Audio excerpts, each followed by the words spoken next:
Each day from my office, I get to see how homeopathy is transforming lives all over the globe, and I want to share them with you. Some of my students have really caught my eye. Some of you have done all you can to learn how to cure those around you using homeopathic medicines, and your successes inspire me. They're glorious and powerful, and I can't keep these successes a secret any longer.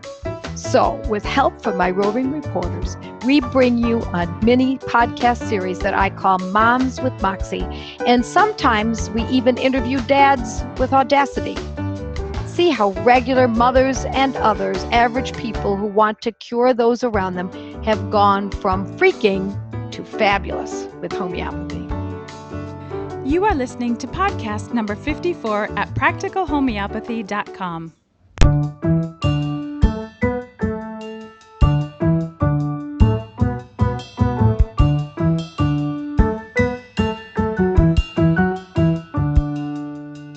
This is Kate, and I'm here with Gina, and I'm excited to have Gina on the podcast today because Gina brings a different perspective to homeopathy. She's going to share with us today some interesting information that she has about using homeopathy with animals.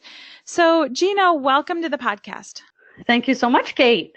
It's great to have you, and I look forward to hearing all of your wisdom because I see your name quite a bit on Joette's student Facebook page, and I see how you jump in and you're always willing to help other people out and give suggestions, and I so appreciate that about you, Gina. Thank you so much. Oh, no problem. It seems like I've always wanted to do things like that, so Facebook actually is good for that.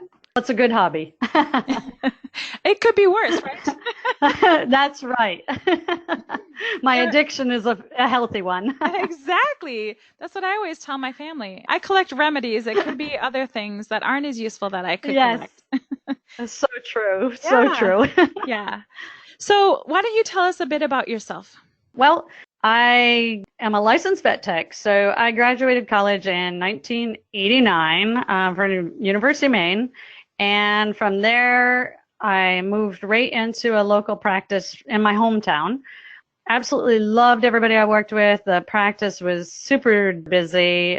So I worked there for the first 15 years of my career, and I did mostly anesthesia, surgery, and care. You know, we were a full service clinic. So we did everything from neutering to, emergencies to any type of surgery. So super busy, but I could see where the regular conventional medicine was falling through, and I wasn't happy with what I was seeing in my own pets and then also in pets that we were caring for. So I decided I had to probably move on.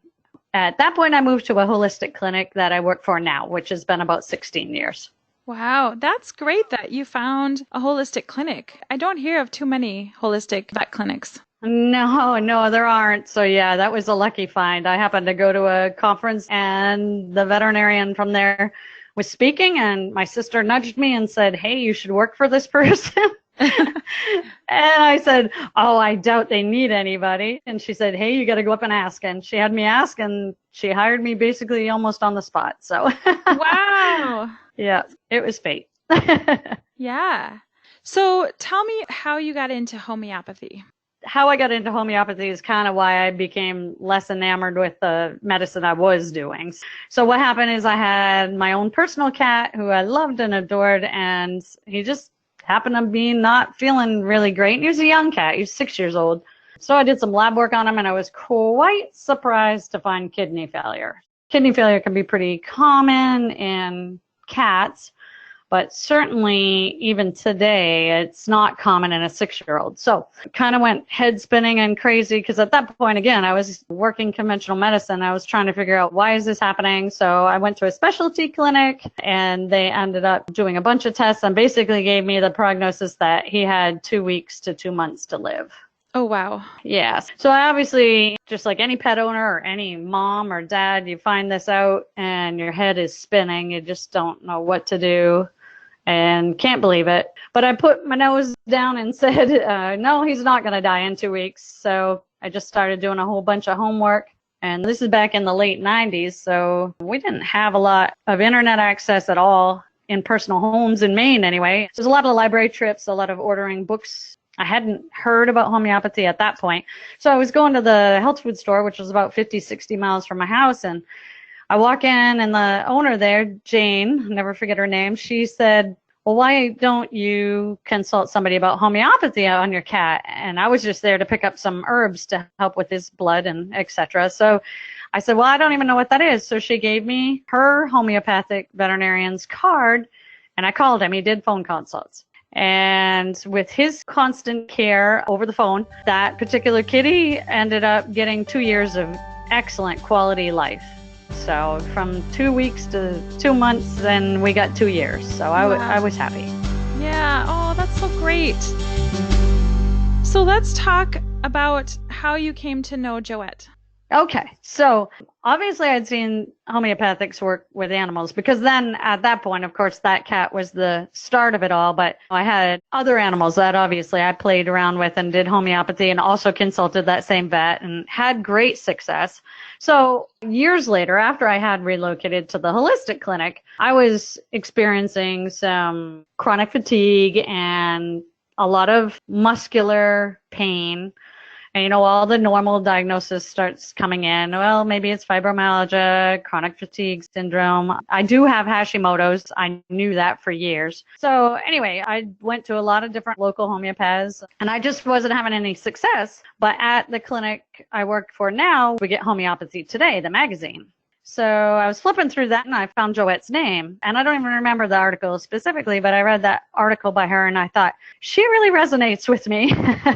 I really like her approach. And so I said, I am going to call her and see if she'll take my case. And so the rest is history. I went from, you know, I honestly could not stand upright. I was having a lot of back pain at that point. And I had to stay bent over a lot, which isn't so good if you're an animal nurse, because you need to pick up things, you need to bend over, you need to move. She had me moving. I was pretty quick. Within a couple of weeks, we were seeing some major improvements.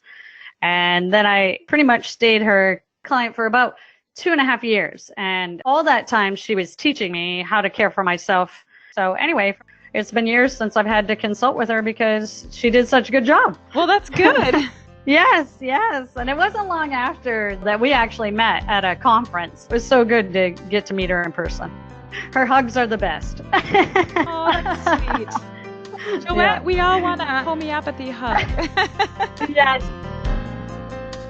So Gina, give us some tips about using homeopathy with animals, since this is an area that you have expertise in. Sure. The biggest thing is keep your eyes wide open, because unfortunately, or fortunately maybe, animals don't talk, and they also don't lie.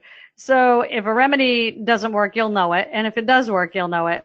But obviously, it's your observations that make the remedy choice successful. Don't make excuses for a particular symptom, like, well, he's itching today because he went swimming in the ocean and the salt. You know, if you rinsed him off, just don't make excuses for the symptoms you're seeing. Just write them down, repertorize them. They're not your enemy. Symptoms are actually your friends, especially in animals, because it's going to be subtle.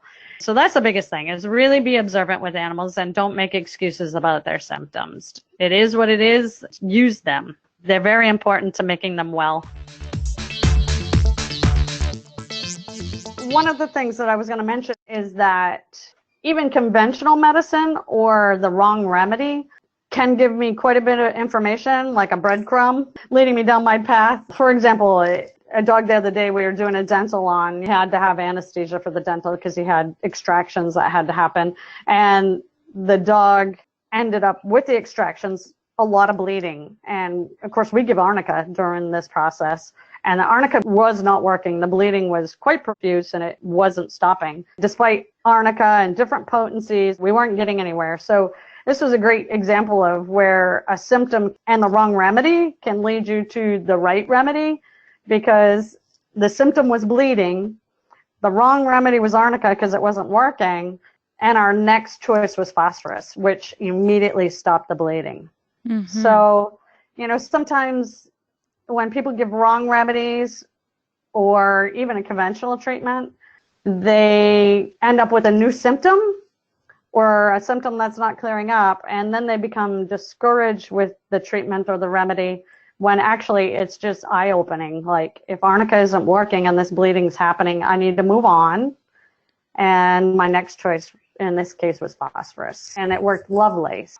I think that's beautiful. I just had a conversation with a friend of mine the other day, and she's newer to homeopathy, and she's been trying some things. And I mentioned to her as well, I said, don't get discouraged, because I know there's something that will help. You just have to figure out what's the right remedy, because there's over 6,000 homeopathic medications. And so that's a lot to choose from. Don't get discouraged. Just keep researching and trying to figure it out and trying things. Something will work. Yes, exactly. Exactly. Something will work. That's what I always say. It's just a matter if you can find it. And sometimes you can never find it. I mean, I understand that. Like you say, 6,000. Sometimes you can never find it. Or maybe there's a problem that's occurring that you don't even understand. Like, let's say if somebody is truly allergic to a particular food and you don't know that and you're continuing to feed it, simply omitting a food then makes your remedy choice clear everything up nicely. So yeah, we step back sometimes, look at the whole picture again, but there's always a remedy that could help. Okay, so what else do you have for us, Gina? I actually used Joette's pregnancy cell salts program that she has for women for pregnant dogs. So that was kind of fun to see that work really well through the gestation of a dog. How can you tell that they're making a difference with the puppies? It's hard to absolutely say that's what made the difference, but the puppies that I have used it on have grown very nicely. The mom had absolutely no troubles in the whelp, and the puppies nursed well right away. The mom had lots of milk to give. They grew nicely. They learned well, very intelligent, not hyperactive, just even puppies. And yes, you absolutely could get that without using cell salts, but I believe in my experience that it's helped give them a leg up to being healthy right from the start. Oh, good. That's a great tip. Thank you. So Gina, is there anything that you like to use when you have animals that get bitten by a tick? I do lead them, I'll give. But honestly, I find it's about 50-50. So if the bite isn't responding to it, because all I can go by is how the bite looks, because the dog honestly often doesn't act different unless later they get sick with the disease. So if I go by how the bite looks, I'm using Leadum initially. And if the bite isn't responding, if it looks still red, inflamed, and hot, I'll switch to Apis. And the animals that I've seen that didn't seem to be responding to Leadum respond quite nicely to Apis. Thanks for sharing your experience with tick bites with us, because I know that is pretty prevalent and a lot of people ask about that.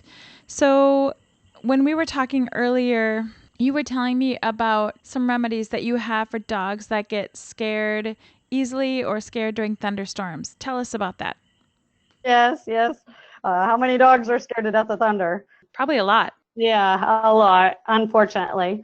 And there's a lot of reasons why that can occur, which is deeper, Most popular remedy was phosphorus, and then the cell salts, Caliphos and Natphos, which I will say Caliphos is amazing. I've found in dogs for just a general tonic for nerves. I've really had a lot of success with that cell salt. And then, of course, conditions to be aware of when you think it's just thunder or just anxiety from noises. You may think that, but sometimes when animals don't feel well, they become more reactive to noises. So it's not the noise per se, but it's that they don't feel well. Medication reactions can cause these behaviors or anxiety, and of course, physical issues. And also, we can't forget good training. Desensitization training is obviously needed if it is truly sound sensitivity. So I will say, just like homeopathy and people, that what works for one doesn't work for everybody. Okay, so we've talked a lot about using homeopathy with animals. Let's switch gears now and talk about using homeopathy with people. Tell us some of your stories. Well, my friends got me a t-shirt that says that's a symptom, because that's all that comes out of my mouth. I'm a lot of fun at parties. They start sneezing after drinking wine, and I tell them that's a symptom. That's funny. Oh, but I know I'm annoying because I'm always trying to make people and things better and more well. I know that's an annoying part of me. Oh, well, I don't think it's annoying. I think that's great. Oh, you don't live with me. So I'm always hounding, did you take your remedy today? Did you take this? Did you take that? So I'm honored that anybody would come to me and ask me for advice and think that I could help make them well. I always want to try to make people better and feel as good as I do. So, I obviously recommend Joette, but, sometimes people aren't on board with homeopathy that much to consult with somebody, or, financially, maybe they're not at the point where they want to make that commitment. But I tell them, if we don't have our health, we don't have anything else. So to me, my health is right at the top of where I'm going to spend my money. Right. So yeah, my friends, they come to me. I tell them all the time to make sure that they don't make excuses for their symptoms. A lot of people think symptoms are bad or negative. Symptoms are just symptoms. And the more unique they are, the more special you should feel, because they're easier to find in your repertory. Oh, yes, that's for sure. Yeah. And that's my biggest advice to anybody getting into this is, I learned on my own mostly until the internet came along. And obviously once I started seeing Joette, but I just read and I read a page out of the Materia Medica, or I read 2 or 3 pages out of the repertory. And I wasn't trying to put any one thing together. I was just reading it because I think it's fascinating.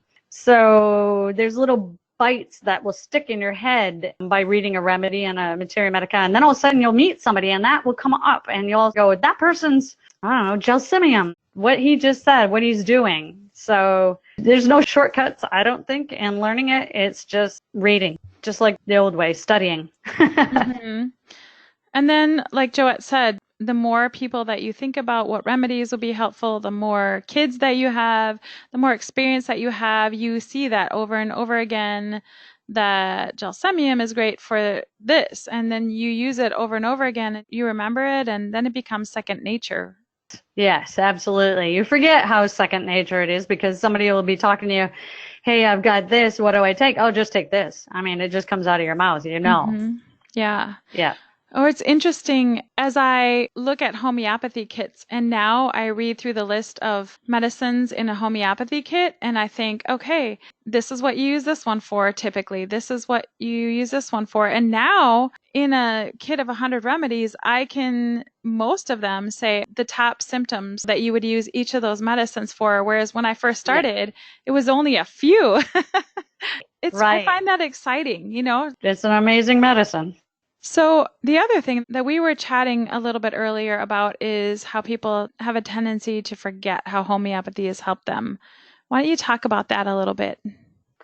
Like we were talking earlier, for some reason, when it comes to a natural medicine, they don't like to keep taking it. And I haven't quite figured out why that is, because people will take their blood pressure medication every day, almost right to the hour. But if you tell them that they have to do this remedy for maintenance for a chronic condition they have, for some reason they just don't like that. And I try to explain to people, my family members or whatever, your house needs to be maintained, your car needs to be maintained, your health has to be maintained. And if it can be maintained with something as natural as homeopathy, why wouldn't you just maintain it with that? I guess people tend to get discouraged, they get a bad knee and they have to keep taking the Restox and they have to keep taking it and keep taking it and keep taking it. It works, but they have to keep taking it. Well, their knee is a real mess, so their knee is never going to be brand new again. So if it comes down to having to regularly take a remedy, that's not a bad option. And people, like you mentioned, sometimes they forget that the last thing they took made them well, and then they got well, and now it's reoccurring, and now they're discouraged. And I often have to remind them, well, when you had this before, you took this remedy and it made you much better. Remember, we just need to go back and use it again. Yeah, that's when those notes come in handy. We can look and see, yes, last time I had that UTI, this is what I did and it helped. Okay, now I'll go back to that. Yes, exactly. Like Joette tells us, write it down. Mm-hmm. And you talked about writing things down, because you can then remind people too, when they come to you, oh, I have another UTI or whatever it might be. You can say, well, last time this helped, remember? And then, you can remind them. Mm-hmm. Yes, I do it for my family and my close friends, and luckily do have a really good memory, and hopefully it stays that way. Yeah, I think we all hope that. Yes. So something else that you talked about earlier is that we forget that we are all aging. Yes. Talk a little bit about that. Yeah, we are all aging. That was one of the reasons why I actually reached out to Joette, because again, it seemed like the homeopaths I was going to, they definitely wanted to help me, but they were giving me like one remedy and having me wait 30 days, and I wasn't seeing anything whatsoever. And I was becoming frustrated with my own body, my own self, feeling like a failure, like, why isn't my body healing when supposedly I knew homeopathy worked because I was using it in animals. So it got to the point where once I saw Joette's articles, I realized she was using remedies more frequently. And that's what really resonated with me, because I thought our bodies are all aging. We're not getting newer every day. We're getting older every day. Yes, we're never going to arrive at this place where we never have any problems again. There are always going to be things that come up, and I'm thankful that we have tools to address those things, and we're not stuck just having to go to a doctor and get a medication that's then going to bring on other symptoms that we need to fix. So I'm thankful for what Joette teaches and the tools that we have. Oh, absolutely. Homeopathy is probably 99.9% of what I use on my immediate family and my pets. For example, my boyfriend did his very first Ironman last year, and he never even took so much as one aspirin. He was powered completely by Joette and homeopathy. Nice. He was. Yeah, her Gatorade, her natural Gatorade that she makes with the cell salts in it. That's what he drank. I mean, he trained 8, 9, 10 hours a day. Took him a year training to get to this Ironman in Canada that he did last year. And everybody else is walking around there all bandaged up, and they're popping the Advil, and he's popping the Arnica, and not one injury. He came away from that event without an injury and without a drug. That's incredible. Wow. Yeah, he's incredible. He does what I tell him, and it proves it works. He's quite an athlete. Wow. Well, thank you for sharing. I think if you don't know about Joette's Gatorade recipe, you should look it up. I think we'll include a link here with this podcast, but it's a great thing to have if you are out in the heat or doing something like that, like a triathlon or just working outside a lot. Yes. So yeah, check that out. All right. Well, Gina, thank you so much for sharing your stories with us, for encouraging us, and for all those great tips on using homeopathy with our animals. We appreciate you, what you do in helping so many people on the student Facebook page every day. So thank you for being with us and sharing your knowledge. Thank you so much for having me. Thanks, Joette. Thank you, Kate. And just my motto, be more stubborn than the disease you have. I love it. Yes, that's great. You just listened to a podcast from practicalhomeopathy.com, where nationally certified homeopath, public speaker, and author Joette Calabrese shares her passion for helping families stay strong through homeopathy. Joette's podcasts are available on iTunes, Google Play, Blueberry, Stitcher, and TuneIn Radio. Thank you for listening to this podcast with Joette Calabrese. To learn more and find out if homeopathy is a good fit in your health strategy, visit practicalhomeopathy.com.